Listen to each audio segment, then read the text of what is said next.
사랑해 주님 감사합니다. 오늘도 저희들 이렇게 주님 말씀 나누기 위해서 모였습니다. 이 시간 온전히 주님을 향하고 귀한 주님의 말씀에 집중할 수 있는 귀한 시간 될 수 있도록 주님께서 동행해 주시옵소서. 감사드리며 예수님의 이름으로 기도드립니다. 아멘. 아멘. 제2부고요. 우리의 구속에 관하여 제12문 제가 먼저 읽겠습니다. 하나님의 의로운 심판에 의해 우리는 이 세상에서 그리고 영원히 형벌을 받아 마땅한데 어떻게 이 형벌을 피하고 다시 하나님의 은혜를 입을 수 있겠습니까? 답. 하나님께서는 자신의 의가 만족되기를 원하십니다. 따라서 우리는 우리 스스로든 아니면 다른 이에 의해서든 죗값을 완전히 치러야 합니다. 이거에 대한 성경 구절 찾아가 볼게요. 하나님께서는 자신의 의가 만족되기를 원하십니다. 창세기 2장 17절 말씀입니다. 선악을 알게 하는 나무의 실과는 먹지 말라. 내가 먹는 날에는 정령 죽으리라 하시니라. 출애굽기 20장 5절 말씀. 그것들에게 절하지 말며 그것들을 섬기지 말라. 나 여호와 너의 하나님은 질투하는 하나님인즉 나를 미워하는 자의 죄를 갚되 아비로부터 아들에게로 3, 4대까지 이르게 하거니와. 출애굽기 23장 7절. 거짓 일을 멀리하며 무죄한 자와 의로운 자를 죽이지 말라. 나는 악인을 의롭다 하지 아니하겠노라. 에스겔 18장 4절. 모든 영혼이 다 내게 속한지라. 아비의 영혼이 내게 속함 같이 아들의 영혼도 내게 속하였나니 범죄하는 그 영혼이 죽으리라. 히브리서 10장 30절. 원수 갚는 것이 내게 있으니 내가 갚으리라 하시고 또 다시 주께서 그의 백성을 심판하리라 말씀하신 것을 우리가 아노니. 이사야 53장 11절. 가라사대 그가 자기 영혼을 수고한 것을 보고 만족히 여길 것이라.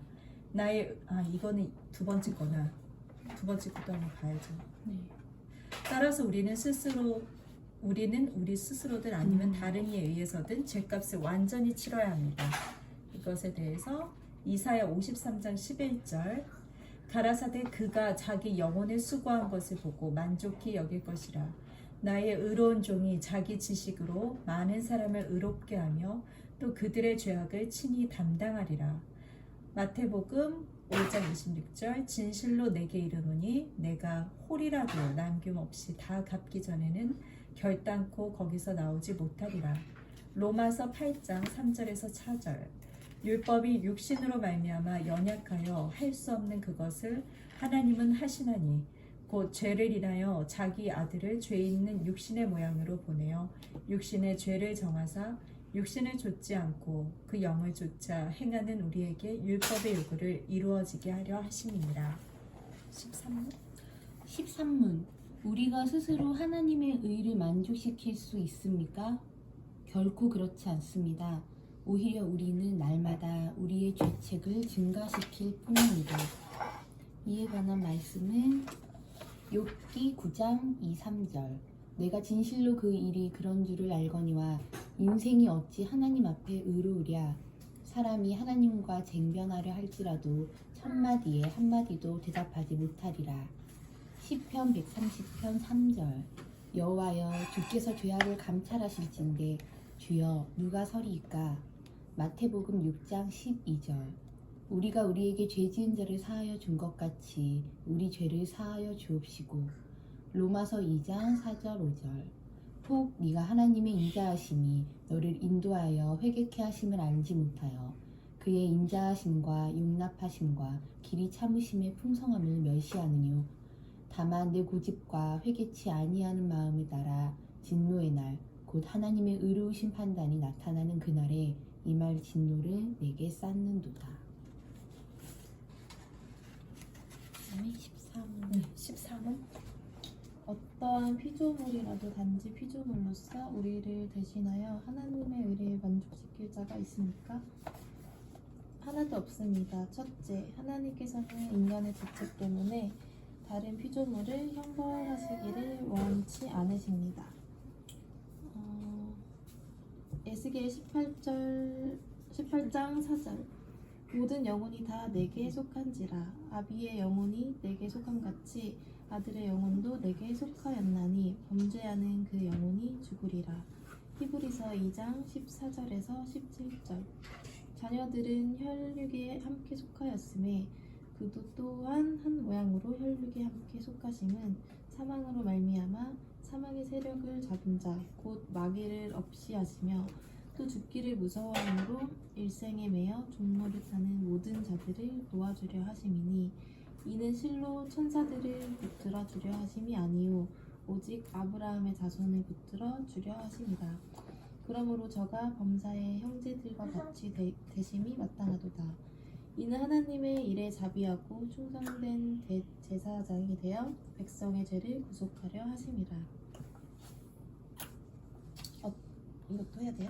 네, 둘째, 어떠한 피조물이라도 단지 피조물로서는 죄에 대한 하나님의 영원한 진노의 짐을 감당할 수도 없고 다른 피조물을 거기에서 구원할 수도 없습니다. 시편 49장 7절에서 8절. 아무도 결코 그 형제를 구속하지 못하며 저를 위하여 하나님께 속전을 바치지도 못할 것은 저희 생명의 구속이 너무 귀하며 영영이 못할 것임이라. 시편 130장 3절. 여호와여 주께서 죄악을 감찰하실 건데 주여 누가 서리이까? 요나 1장 6절. 누가 능히 그 분노하신 앞에 서며 누가 능히 그 진노를 감당하랴.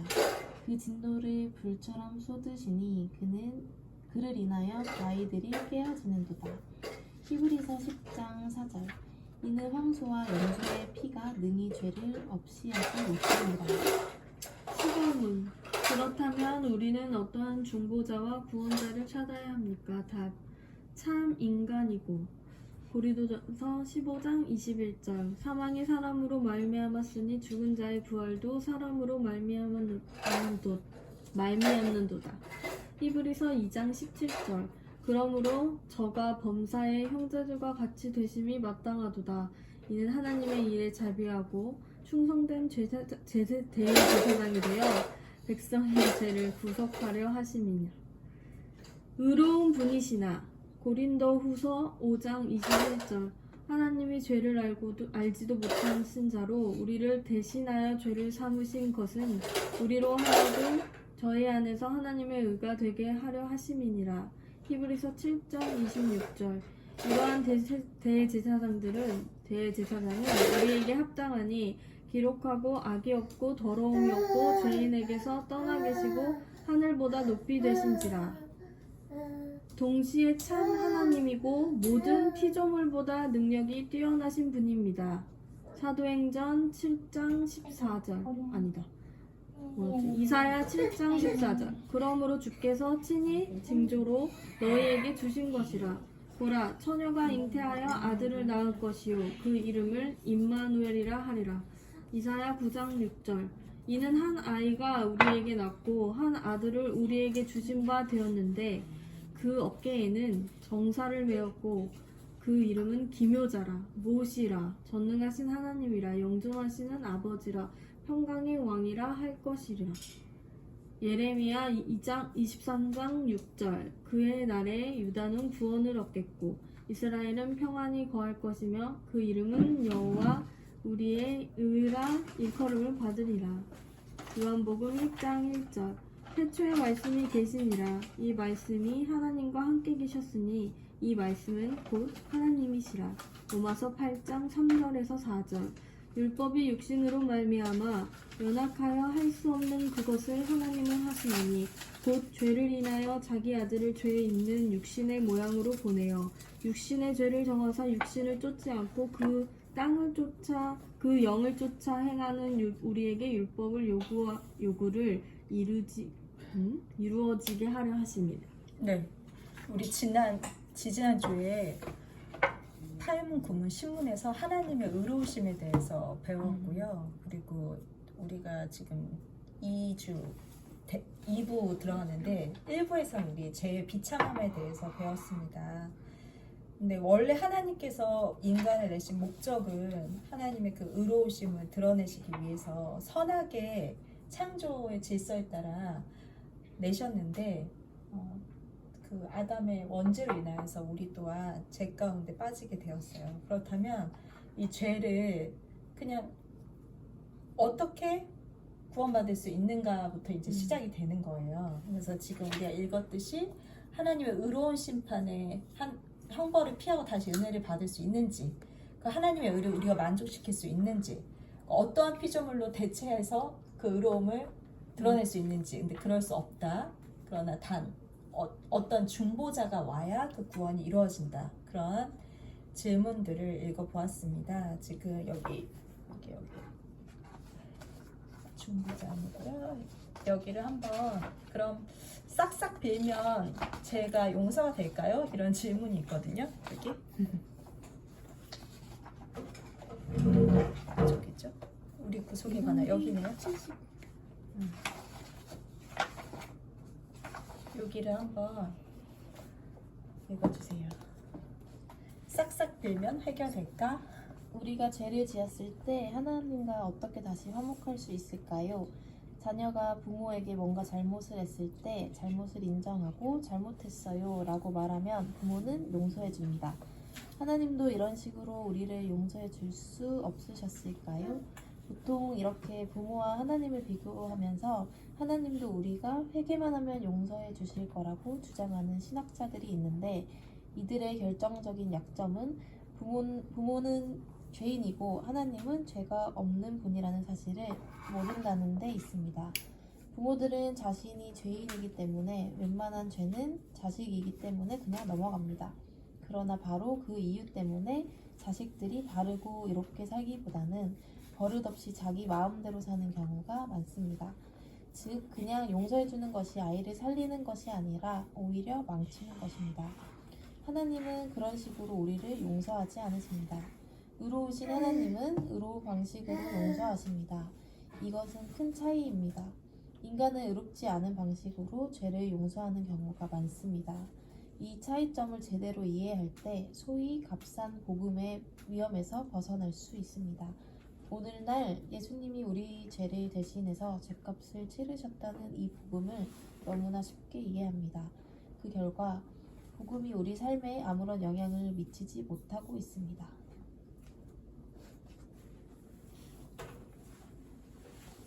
진노를 피하고 하나님과 화목하는 길. 요리문답 12문은 마땅히 하나님의 진노와 심판을 받아야 할 우리가 어떻게 그 진노를 피할 수 있는지, 그리고 하나님과 다시 화목하여 은혜를 받을 수 있는지를 묻습니다.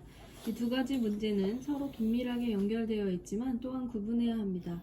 어떤 사람들은 하나님의 진노를 피하기만 하면 된다고 생각합니다. 가인이 아벨을 죽였을 때 그는 어떻게 하든지 하나님의 벌을 피하기만을 원했습니다. 많은 사람들이 죄를 지으면 어떻게 하든지 그 벌을 피하기만을 바랍니다. TV에서 인사청문회를 볼 때면 그곳에 나온 사람들은 어떻게 해서든 그 순간을 모면하기만을 바랍니다. 진심으로 과거의 삶을 부끄러워하고 속죄하면서 겸손하게 새로운 삶을 살고자 하는 사람이 거의 없습니다. 그냥 재수없어서 걸렸다고 생각을 합니다. 왜 나만 가지고 그러냐고 뻔뻔스럽게 항변하기도 합니다. 우리가 하나님의 진노를 피하고 그분을 다시 화목하기 위한 유일한 길은 하나님의 의가 만족되는 것일 뿐입니다. 다른 길은 없다는 것입니다. 이것은 구원을 이해할 때 대단히 중요한 사실입니다. 대부분 신자들이 예수님의 죽으심을 하나님의 사랑으로만 이해하는데 그것이 전부가 아닙니다. 만약 하나님의 사랑의 하나님이라면 십자가 없이도 우리를 구원하실 수 있기 때문입니다. 예수님께서 십자가에 죽으신 이유는 바로 하나님의 의를 만족하기 위함이었습니다. 하나님은 빛이시기 때문에 어둠을 조금도 허용하지 않으십니다. 우리가 죄를 지으면 하나님은 본성적으로 그것을 벌하셔야만 합니다. 그냥 넘어갈 수 없습니다. 죄에 대해 무관심한 하나님을 어떻게 우리가 하나님이라고 부를 수 있습니까? 따라서 우리는 우리가 지은 죄에 대해서 하나님께 뭔가를 해야 되는데 그것은 바로 하나님의 의를 만족시키는 것입니다. 여기도 한번 읽어주실래요? 당나귀? 대부분의 불신자들은 우리가 착한 일을 많이 하면 하나님께서 용서하실 것이라고 생각합니다. 그러나 곰곰이 생각해 봅시다. 인간이 하는 착한 일이라는 것은 하나님께 하는 것이 아니고 일반적으로 사람들에게 하는 행위입니다.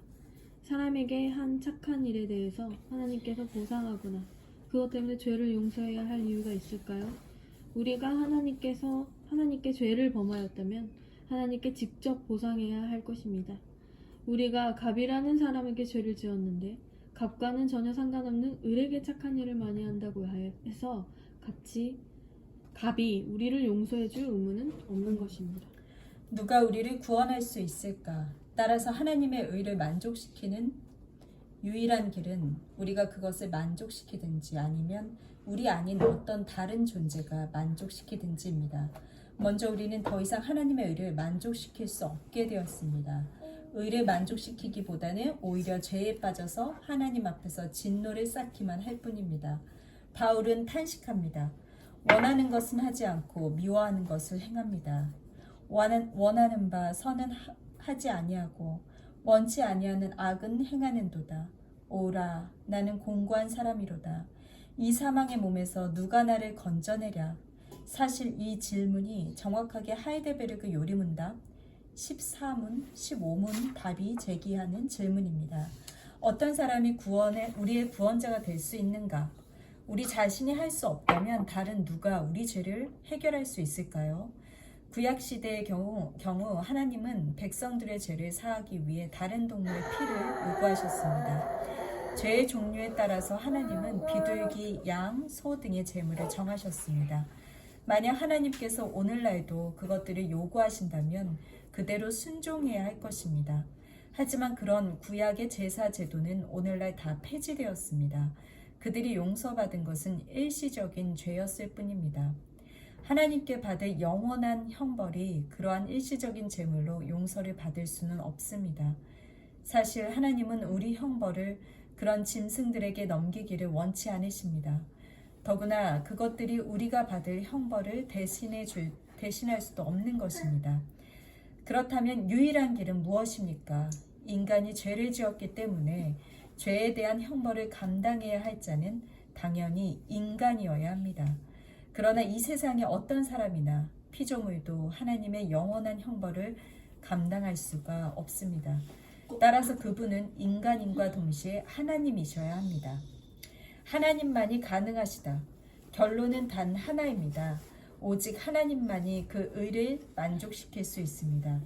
사랑의 하나님께서 친히 인간이 되셔서 하나님의 의를 온전히 만족시킨 것입니다. 보통 우리는 예수님께서 우리 죄를 대신해서 십자가에서 죽으셨다는 것만 너무 강조를 하는 경향이 있습니다. 그러나 그것은 한 부분일 뿐입니다. 예수님의 사역은 하나님의 의를 만족시킨 것입니다. 그는 우리에게 임할 영원한 형벌을 감당하셨습니다. 동시에 율법을 온전히 순종하셨습니다. 하나님께서 그에게 주신 모든 명령들을 하나도 남김없이 순종함으로 하나님의 의를 만족시킨 것입니다. 그 결과 그리스도는 우리에게 영원한 중보자와 구원자가 되셨습니다. 이것은 우리 삶에 아주 중요한 영향을 줍니다.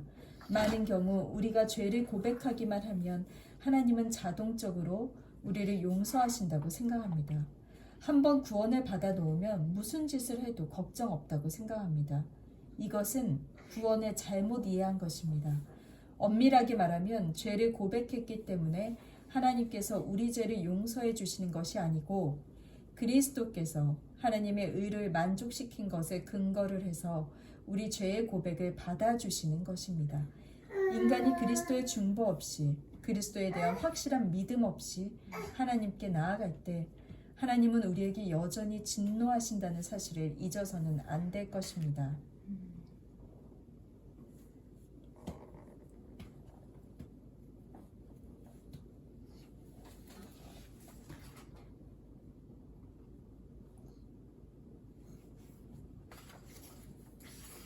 그래서 우리 지금 여기 이 책에서 중보자에 대해서 한번 알고 넘어가면 좋겠습니다.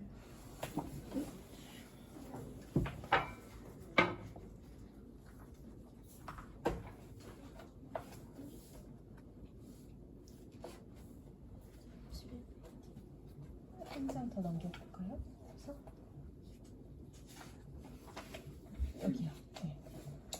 우리는 죄인입니다. 물에 빠져 죽어가는 사람이 스스로의 몸을 물 밖으로 건져낼 수 없듯이 죄에 빠져 허우적거리는 우리를 같은 죄인이 구해낼 수 없습니다.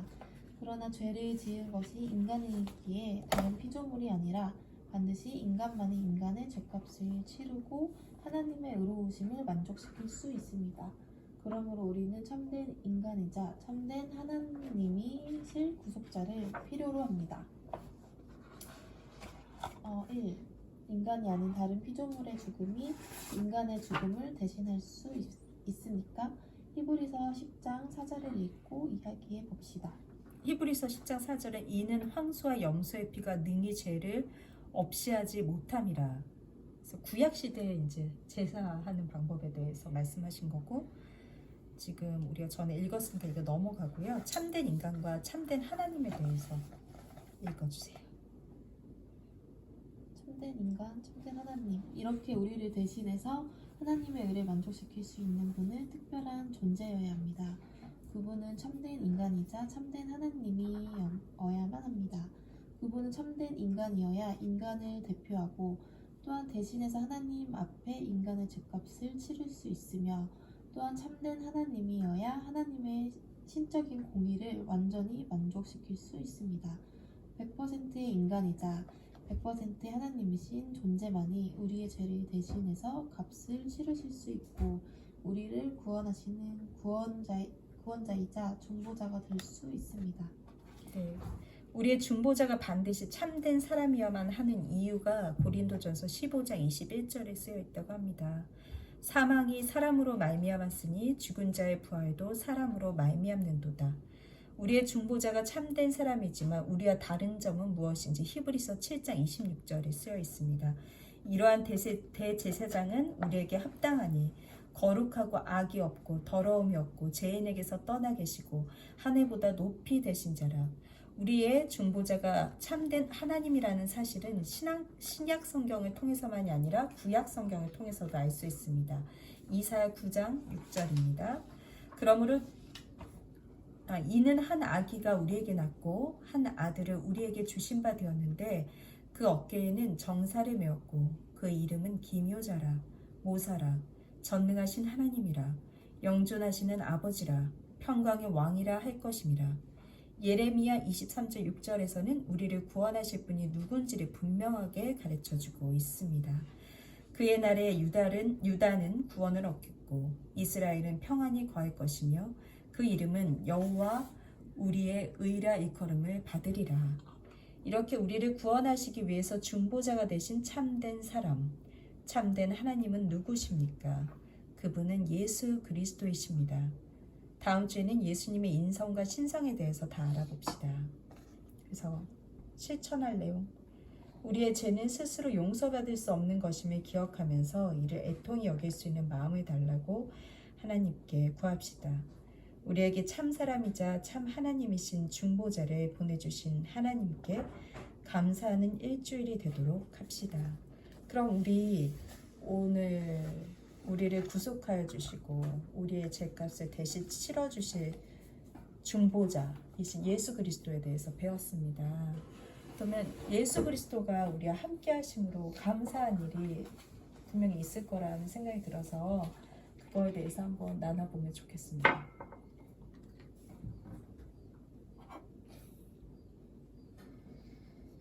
그냥 항상 감사해요. 감사해, 감사. 특별히 생각나는 어떤 상황이나 예나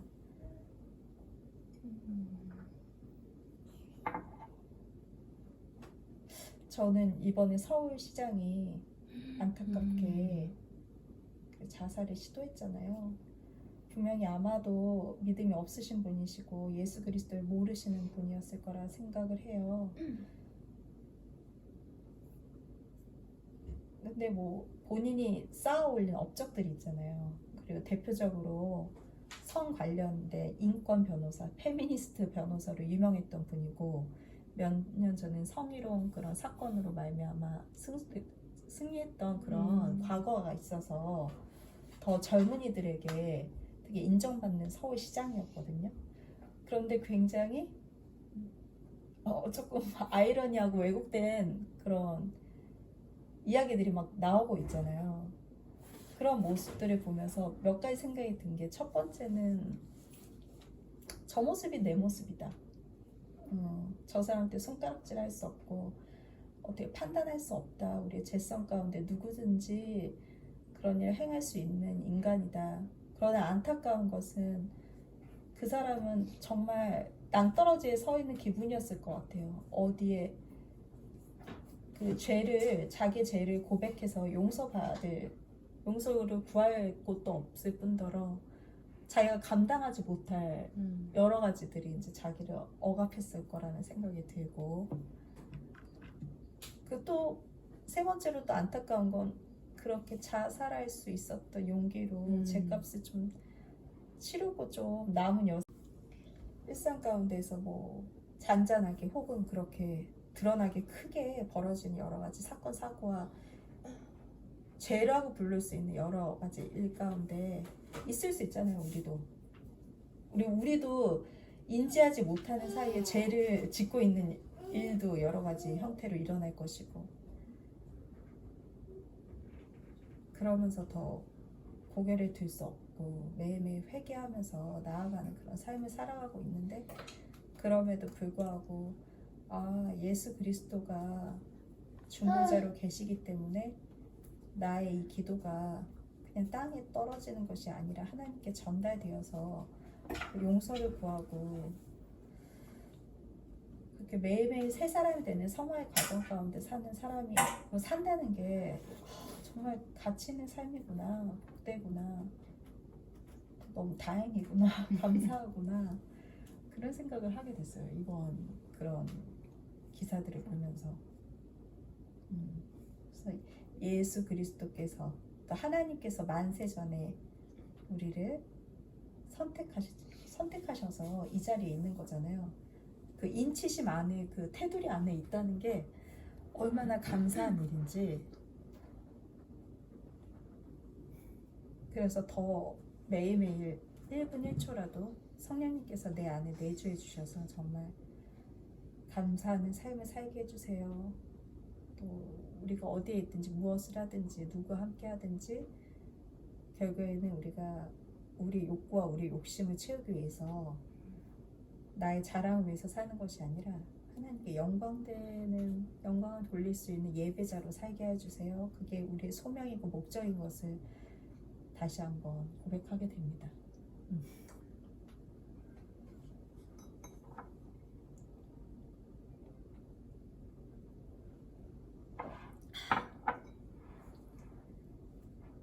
생각하는 거죠? 지금 생각하는 중이죠? 전 딱 하나를 꼽으라면 못 하겠어요, 사실. 그냥 요즘 되게 그냥 감사하거든요. 그냥 네네네. 전체적으로 내가 뭐 하나를 이렇게 딱 꼽아서 감사해야지라고 생각하니까 지금 사실 정말로 생각이 안 나는데, 세부적인 거는 요즘에 그냥 마음이 되게 평안해요. 그냥 뭐 지금 뭐 항상 하나님과 동행하는 것 같고, 그러니까 느낌이, 마음이 그냥 내가 하나님을 찾으니까 그냥 그 자체로 되게 평안하다는 생각을 요즘에 들어서, 사실 이번 주에 남편이 그 지방으로 이제 출장을 가서 2박 3일 동안 없었거든요. 금토일 이렇게 없었는데 그게 감사. 되게 평안한 거예요. 진짜로 이게 저도 좀 처음 느꼈는데, 처음 느꼈구나. 저는 근데 자주 처음이에요. 느끼게. 왜냐면 남편이, 그러니까 제가 그냥 친정을 가서 엄마 아빠랑 뭐 있고 뭐 이렇게 제가 떨어져 있었던 적은 있지만 나만 혼자 이제 집에 덩그러니 남겨져 있고, 남편이 간 건 이제 결혼하고선 처음이거든요. 근데 이제 촬영 가고 뭐 이제 거기 가서 사람들 만나고 막 되게 막 전화해도 뭐 그런 거 있잖아요. 뭐 하는데 근데 막 옆에서 막 시끌벅적하고 막 그런 것들을 이제 막 계속 보고를 하는 거예요, 뭔가를.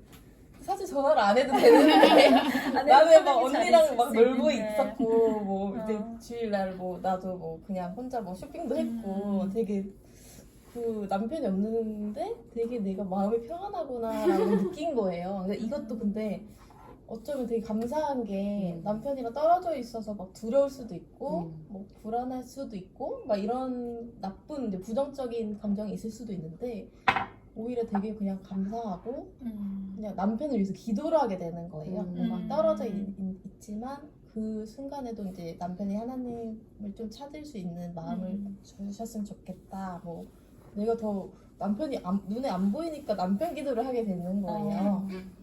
그래서 좀 새로운 경험을 하면서도 그 안에서 되게 감사를 느꼈던 것 같아요. 저는. 그래서 근데 결혼한 언니들은 그러니까 남편 지금 뭐 주말에 없다 했더니 좋겠다 막 이래요. 결혼하신 언니들 보면은 아유 좋겠네 뭐 아유 자유부인이네 이런 얘기를 사실은 이해를 예전에는 못했는데 그게 조금은 이제 이해가 가는 거예요. 그러니까 없음으로 인해서 또 편한 게 있고 내 할 일을 또 찾을 수 있다는 게 그래서 그냥 찾자면 뭐 그런 거.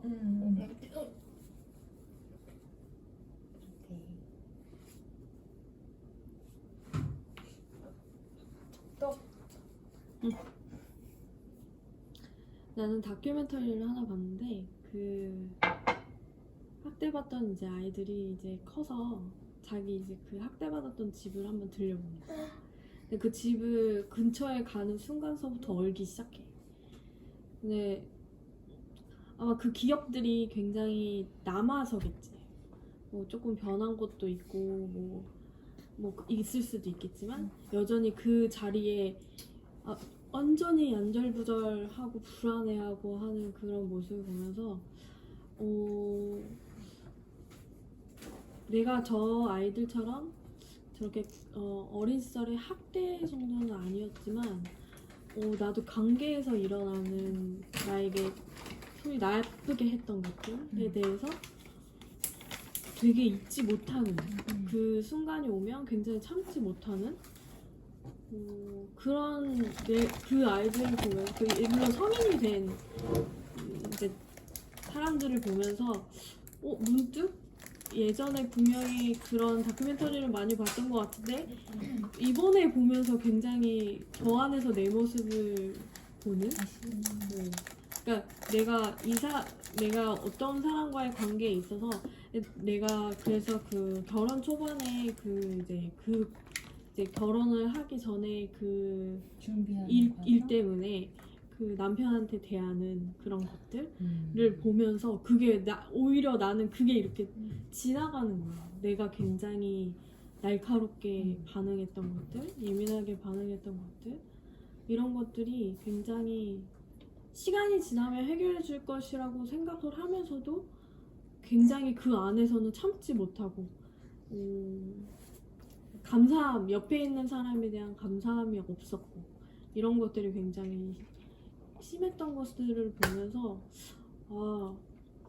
근데 그러다 보면 하나님이 주시는 참된 자유함과 행복함보다는 인간이 이제 그런 트라우마랑 그런 걸 겪게 되면 이상하게 아이러니하게 그쪽으로 가려는 방향 사람들을 되게 많이 보지. 예를 들면 왜 쟤는 저런 선택을 했지? 더 왜 이렇게 하면 좋은데? 왜 이 남자를 만나지? 왜 이 여자를 만나지? 이런 안타까운 사건들을 보면서 이해를 못했는데 내가 그 다른 형태의 모습으로 내 안에 있었다. 그것을 생각하다 보니까 내가 지금껏 계속 일어나는 일들이 좀 괜찮아지더라고. 쉽게 설명하자면 내가 굳이 그렇게 트라우마를 가질 필요도 없고 내가 이제 하나님에서 무슨 일이 있던 간에 자유함을 얻어야겠다. 사실은 내가 그 하자 보수가 끝나자마자 6층에서 물이 터져서 물이 안 나왔어. 상하수도 문제가 있는 거야. 근데 이 아파트는 아이러니하게 2020년도 살기 좋은 아파트로 뽑혔어. 나의 분노가 갑자기 계속 올라갔지. 근데 지금도 직원들이 와 있거든. 그래서 건물 안에 있어. 그래서 나보다 높은 층에 사는 사람한테 계단 올라갈 때 비타 500 주면서 죄송합니다 이러고 있거든. 근데 이제 나 같은 경우에는 그 아저씨가 오니까 나보고 뭐라냐면 혹시 여기 마루 보수 맞다고 에어컨 없어. 아유 다사다난하시네요 막 이러시는 거야. 근데 정말 말을 뜯을 때는 진짜 화났거든. 정말 분진가루 날려야 되고 이게 이번 주 총각에서야 맞아. 마무리된 맞아. 거야. 에어컨 이제 다시 설치하고. 근데 예전 같았으면은 끝까지 갔겠지. 사람이란 게 내가 왜 이거를 뭐 선택해서 뭐 어쩌고 이 아파트를 뭐 누가 나를 부추겼어 뭐 이런 부정적인 생각까지 막 갔을 텐데 세상 생각보다는 굉장히 빨리 고쳐졌거든. 딱딱딱딱. 근데 이제 상하수도가 딱 터지는데 그래서 왜 안 보수해도 되는 벽지까지 다 해줬어. 나한테 선택을 하라고 하더라고. 사모님 이걸 해드릴까요? 뭐 당연히 누구나 해달라고 하지. 근데 그런 걸 보면서 내가 모르고 자다가 이렇게 팍 해서 싱글벽지를 싹 그은 게 있었거든. 그것까지 다 네, 없어지고 보상도 받으면서 믿는 사람으로서 뭐라 그러지? 그 상황 가운데서 되게 무리하게 요구하고 예의 없게 사람들을 막 무시하고 이런 사람들도 되게 많대. 어떻게 이렇게 관계자들한테. 근데 우리는 남편이랑 나랑은 그 안에서 우리가 과연 믿는 사람으로서 어디까지 요구하는 게 정당한 것인가.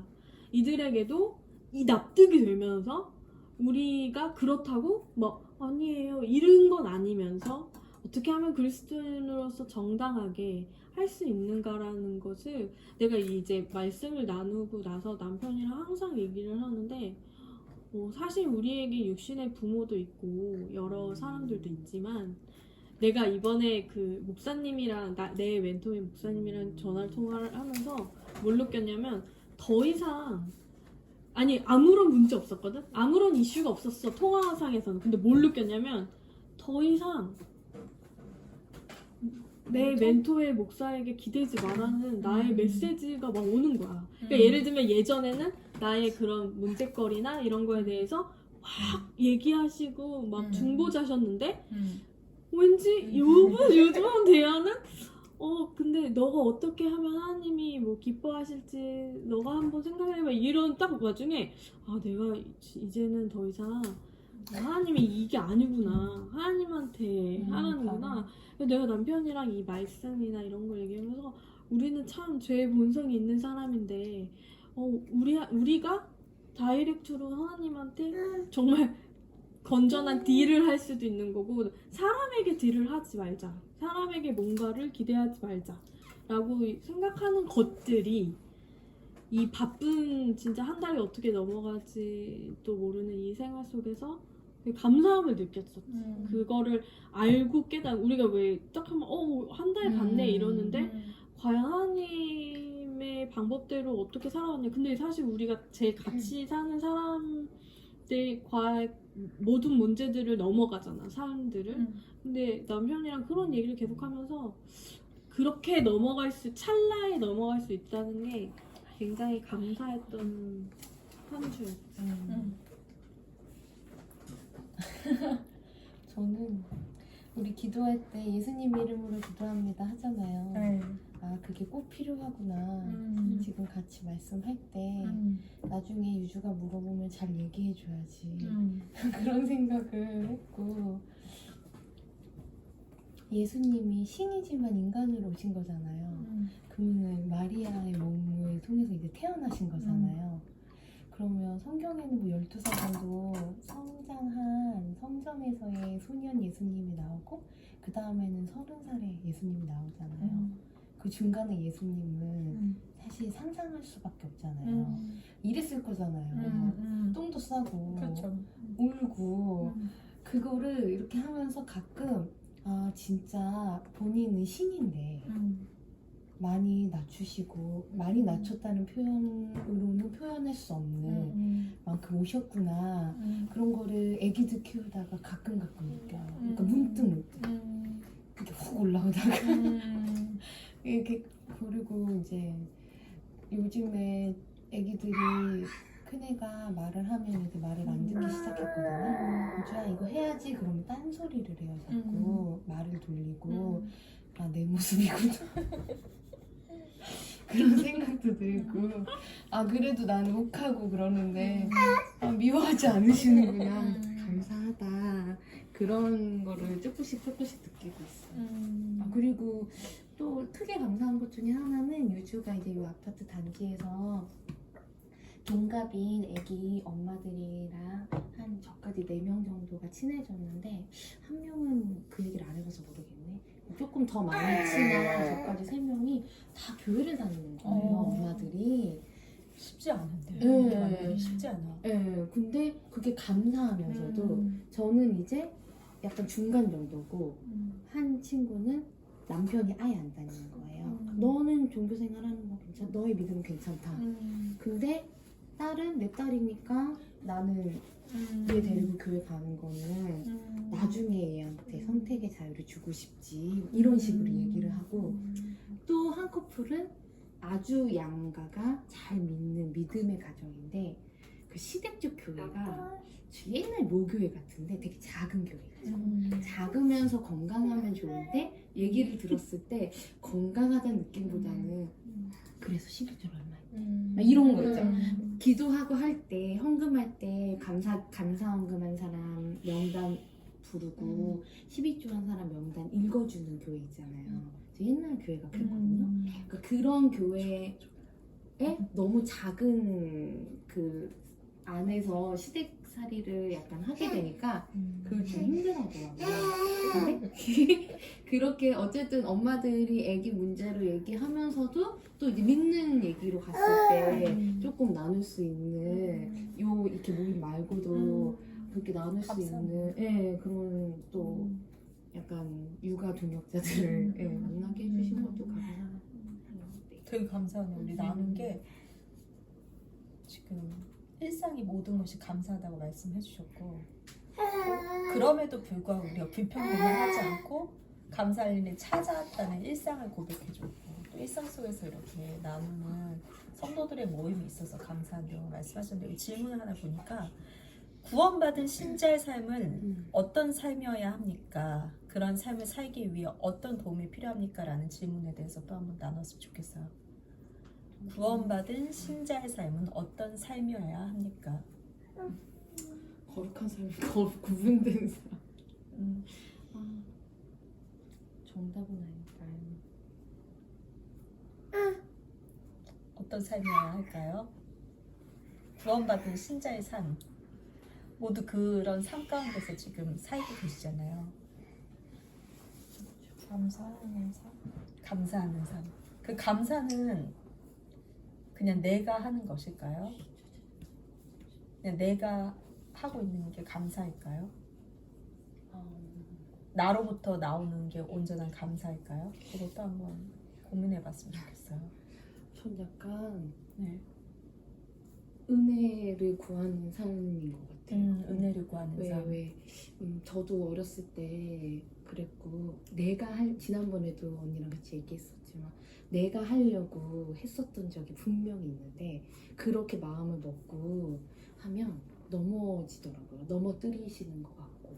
근데 아기를 키우는 것도 그렇고 나중에 제가 뭐 복직을 하거나 다른 일을 하거나 얘네가 우리 아기를 키우지만 우리가 24시간 볼 수 있는 것도 아니고 얘네가 나중에 학교 가서 만나는 선생님이나 친구들 이런 모든 문제들 관련돼서 내가 할 수 있는 게 진짜 아무것도 없어요. 그래서 하나님의 계속 은혜를 구하게 되는데 도와주세요, 인도해주세요. 그럼 은혜를 구하는 삶이지 않을까. 구원받지 않은 사람들은 결국 자기가 하려고 복음부터 하면서 삶을 살아가지 않을까 그런 생각이 지금 들었었어요. 졸리면 자 이제. 잘 대답했어.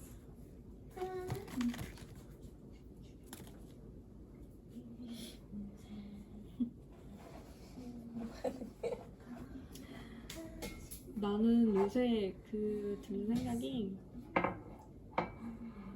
이거는 되게 개인적인 일인데 하나님의 일을 하는 걸 이제 어렸을 때부터 반주를 해오다 보니까 그거에 대해서 굉장히 뭐라 그러지? 당연하면서도 쉽지 않았던 그런 삶을 살았던 것 같아. 근데 이제 한 1, 2년 정도 이제 그 사역을 내려놓게 되고 쉬면서 처음엔 너무 좋았는데 나중에는 혹시 내가 이렇게 살아도 되나? 내가 이제 말씀을 보거나 하나님께 기도를 하거나 간구를 하거나 이런 것은 어떻게 보면 나로부터 출발을 하잖아. 근데 내가 정작 하나님이 원하시는 일을 하고 있는가?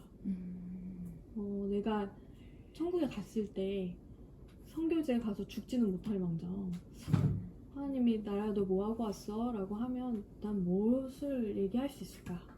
라는 그러한 두려움도 생기기 시작해서 나는 그 두려움이 나쁜 거라고는 생각하지 않아. 내가 이제 자각할 수 있는 것들. 그래서 내가 이번에 기도할 때 사실 뭐 누구나 다 봉사를 해봐서 알겠지만 사실 하나님 일을 한다는 건 인간과 같이 해야 되기 때문에 사실 힘든 점이 많아. 그러나 하나님이 되게 기뻐하시지. 어떤 일을 하고자 할 때. 왜냐면 내가 하나님을 찬양하는 거고 내가 하나님이 우리가 찬양하기를 원하신다는 거 말씀에 나와 있으니까. 근데 정말 그런 일이 들어온 거야. 근데 거부감이 확 들더라고요. 처음엔 인간적인 마음에서.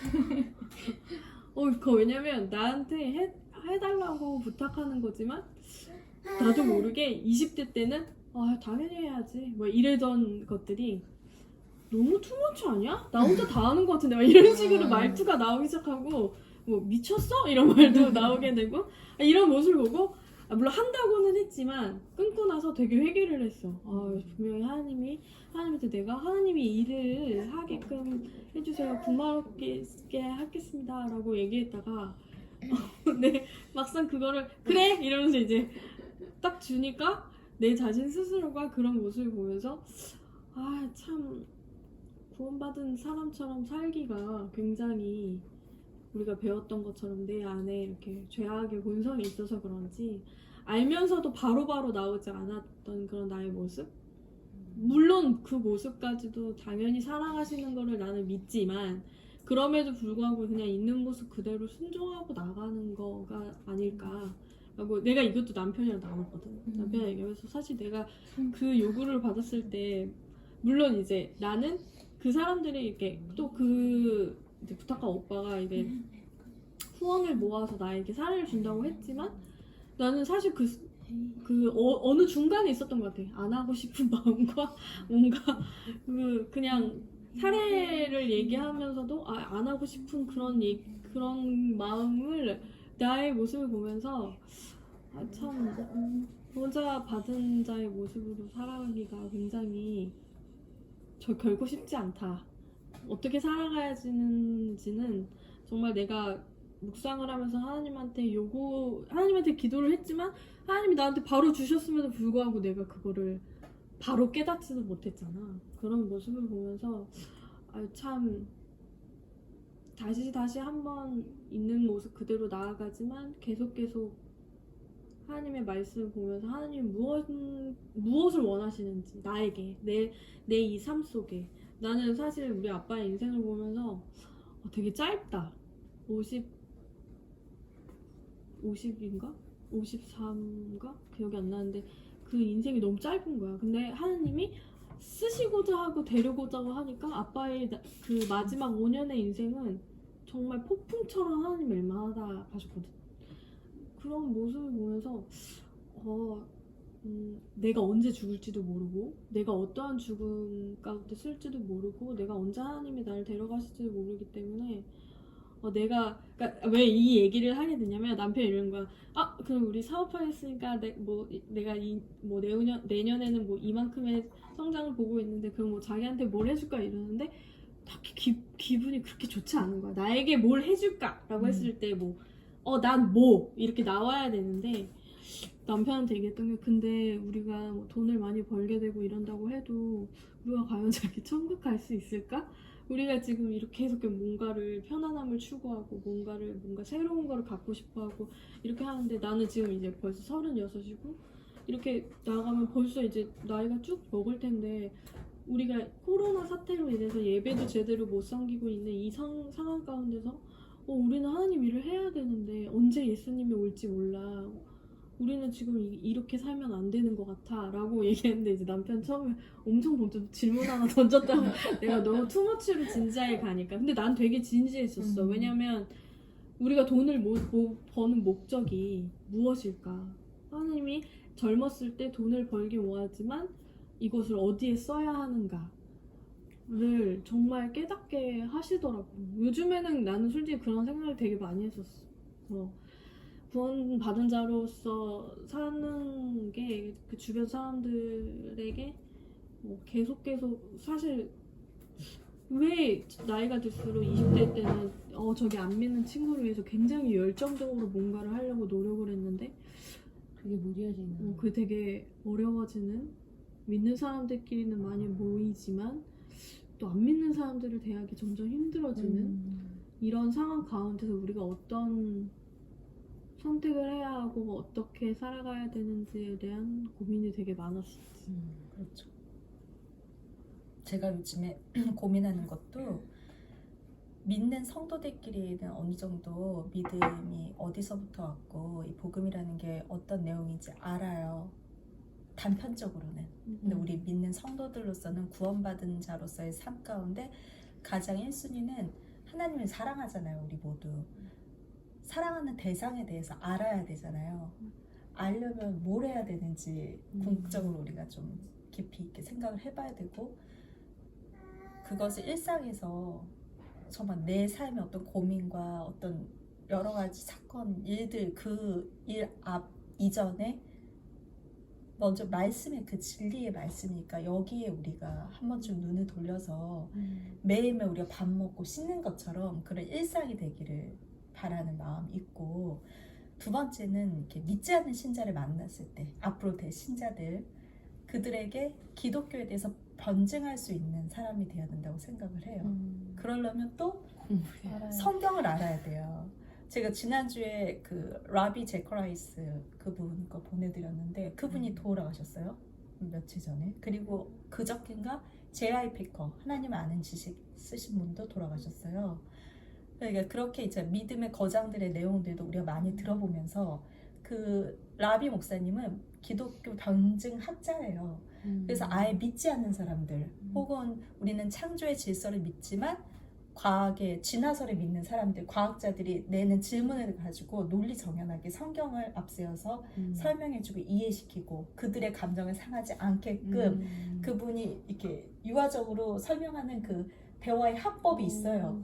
우리는 그런 거를 통해서 배워야 된다고 생각을 하는 거예요, 저는. 그래서 첫 번째는 이제 구원받은 신자로서의 삶에서 하나님이 누구신지 결국 성경은 많은 인물들이 나오잖아요. 많은 사람들을 소재로 하여 하나님을 알려주시는 게 성경이라고 생각을 하거든요. 우리 신약과 구약은 따로 동떨어진 것이 아니라 신약은 구약을 포함하고 있고 구약은 신약을 설명하고 있다고 얘기를 해요. 카이빈 선생님이 그렇게 말씀하셨어요. 그래서 우리가 먼저 아는 자가 돼야 돼요. 지식이 있어야 믿지 않는 성도들이 그래서 기독교가 뭔데? 이렇게 말했을 때 정확하게 그 사람의 감정을 건드리지 않는 선에서 이해시킬 수 있는 그 정도의 실력이 있어야 되고 실력이 곧 열정이고 열정이 곧 실력이라고 하잖아요. 또 중요한 부분이고 또 두 번째는 요즘에 차별금지법이 법안 통과하냐 마냐 그렇게 굉장히 되게 어려운 시대에 살고 있어요. 근데 이게 그냥 단순하게 통과된다. 뭐 동성애자들, 성소수자들을 인정한다 이런 차원이 아니라 그거는 가정을 파괴하는 일이고 또 적그리스도적인 그런 정치인들의 어떤 내용들이 있는 거잖아요. 그런 것들도 성경적인 내용에서 분별 있게 생각할 수 있는 우리들이 됐으면 좋겠다라고 마음속으로 기도했습니다. 저는 이제 우리가 구원받은 자로서 그런 확신을 가진 자로서 너무 악하잖아요, 세상이. 우리의 뜻과는 다르게 그냥 멀리 세상까지 가지 않아도 그냥 내가 있는 이 자리에서 나를 바라봤을 때도 악한 것밖에 나오지 않는구나. 그래서 성령의 도우심이 없으면 하루도 내가 온전하게 살 수 없구나라는 것을 늘 깨닫잖아요. 뭐 윤리적으로 도덕적으로 우리가 착한 행실을 할 수 있지만 그 일말의 깊이로 들어가면 결국엔 나의 욕심이거든요. 그 정도밖에 안 되는 우리인 것을 깨닫는다면 결국에는 성신님의 인도하심을 구해야 되는 게 우리의 삶이 되었으면 한다. 그런 생각이 들었어요. 그래서 이제 이슈적으로 차별금지법에 대해서 여기저기 얘기가 나오고, 그리고 이제는 뭐 10년 전만 해도 동성애 되게 이상하게 보고 뭐 레즈비언, 트랜스젠더 하면은 저는 다른 세상 사람들의 이야기라고만 생각했는데, 사실 제가 사는 동네가 물론 가깝게 홍대나 이런 데도 보니까 저는 지난주만 해도 트랜스젠더를 5명이나 봤어. 내가 보면은 알아요? 티가 나요. 이렇게 약간 뭔가 이상한 중성적인 그게 보이면서, 나 얼굴은 남자인데 가슴이 이렇게 나와 있는 건데 그 가슴이 나왔어 이렇게 생각했는데, 나중에 생각해보니까 가슴은 나오기 쉽잖아. 수술하면 되잖아, 그치? 성호르몬. 그래서 내가 이거에 대해서 약간 관심이 있어서 그 레인보우 리턴즈라는 유튜버가 있는데, 연세대학교 의사였다가 그 동성애 강의하신 분이 있어요. 지금은 개인병원 하신 분인데, 그 사람 거를 보면서 동성애였다가 다시 이제 탈동성애 하신 분들의 이야기들을 몇 개를 보니까, 동성애를 지향하는 사람들은 결국에는 난 원래 이런 사람이야. 그렇게 얘기하죠. 내가 이렇게 타고났어. 난 이래. 이거를 얘기하는데, 결국에는 그들이 그렇게 되는 공통적인 이유는, 첫 번째는 원인이 어린 시절에 약간 잘못된 성추행을 받으면서, 근데 그걸로 끝나는 게 아니라 성추행을 받으면서 기분이 좋은 거예요, 그들도. 뭐지? 내가 왜 기분 좋지? 남자랑 있는데? 내 여잔가? 여기서부터 시작하면서 그 성적인 쾌감을 느끼고 싶은 거예요. 그러면서 성중독에 빠지고, 성중독에 빠지면서 내가 진짜 여자가 되면 더 쾌감을 느낄 수 있을 것 같아. 이런 생각으로 해서 뭐 성착취 알바를 한다든지 뭐 성전환 수술을 한다든지 뭐 이런 식으로 한다고, 공통적인 예가 그렇더라고요. 그리고 또 한 가지, 홍해걸 박사님이신가? 그분도 유튜브로 뭐 이렇게 하는데, 부산대학교 교수를 모셔서 그 에이즈에 대해서 그 학회에서 설명하는 논문에 대해 통계적으로 에이즈가 왜 걸리는지 그거를 이제 주장하기 위해서 나왔어요. 뭐 동성애를 하지 말라 하라 이 얘기가 아니라, 근데 에이즈의 거의 90%는 남자 동성애로 인해서 이루어진대요. 근데 저는 그거를 보면서 참 불편했던 게, 그 홍익걸 박사가 어떤 자기 입장은 이렇게 확고함이 없어. 자기가 분명히 하는 것은, 우리는 뭐 동성애가 나쁘다 하지 말라 이런 얘기 아닙니다. 그냥 통계만 알려드리는 겁니다. 이렇게 얘기하는데, 우리는 그리스도인들은 아닌 건 아니라고 분별해서 말할 수 있어야 된다고 생각을 해요. 뭐 그분은 뭐 어떤 의미에서 그랬는지 모르겠지만 그렇게 말하는 게 되게 불편했어. 그럼 저런 주제를 하지 말아야지. 그런 생각이 들더라고요. 그래서 우리는 신자로서의 삶에서 분별한다는 건 옳고 그름을 따지는 거거든요. 결국에는 아닌 건 아니라고 정확하게 명확하게 얘기해야 되고, 아까 우리가 이렇게 하이델베르크 얘기하면서도 부모가 아이를 가르칠 때도 나의 아이기 때문에 그냥 뭐 이렇게 넘어가, 절대 아닌 거예요.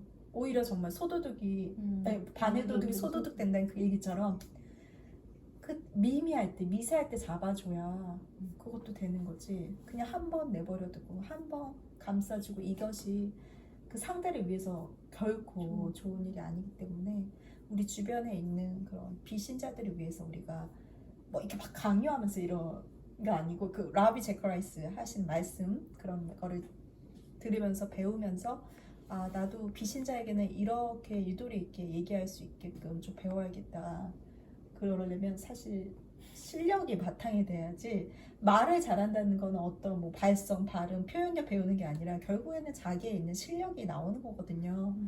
그래서 그런 것들을 고민해 보면서 나가면 참 좋을 것 같아요. 그래서 믿는 성도들끼리라도 그냥 성경을 안 읽게 되면 자기의 경험치로 자기의 경험이 진리가 돼서 얘기하시는 분들 많거든요. 그래서 그런 것들을 조금 대화 나눌 기회가 사실 많잖아요.